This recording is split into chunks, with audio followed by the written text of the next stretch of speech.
Niin, tässä on geometrian koe ja siihen olisi tulossa tällainen tehtävä, että piirrä pisteet koordinaatistoon. Ja nyt ongelmana on se koordinaatiston piirtäminen koneella, mutta siihen on hyvä apu tämä desmos.com sivulta löytyvä graafinen laskin. No nyt suoraan tällaista, mitä täällä on, tästä saa, niin ei kannata laittaa, vaan kannattaa ensin rekisteröityä tänne sivuille. Voi näitä kuvaajia tallentaa.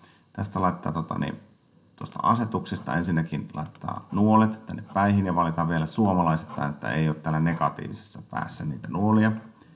Sitten poistetaan vaikka noin pienemmät apuviivat tuolta koordinaatistosta, on selkeämmän näköinen.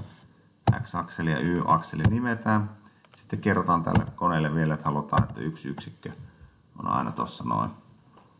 No niin, no nyt näyttää hyvältä koordinaatistolta. Sitten voidaan vähän zoomailla sen mukaan, että minkä kokoista halutaan.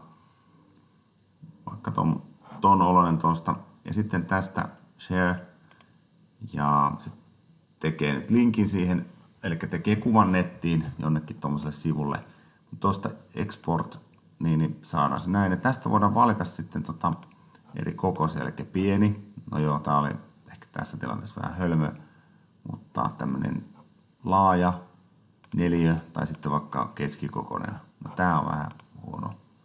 Noin, tai sitten voi tehdä myös näitä suorakulmien muotoisia. Eli täältä voi valita minkä muotoisen haluaa ja sitten tietysti viivan paksuttakin voi säätää. Kokeillaan nyt tuosta. Hiiren oikealla napilla kopioi kuva ja löydään se nyt tänne. Noin. Siihen vaan sitten koordinaatista tehtävää kehittelemään.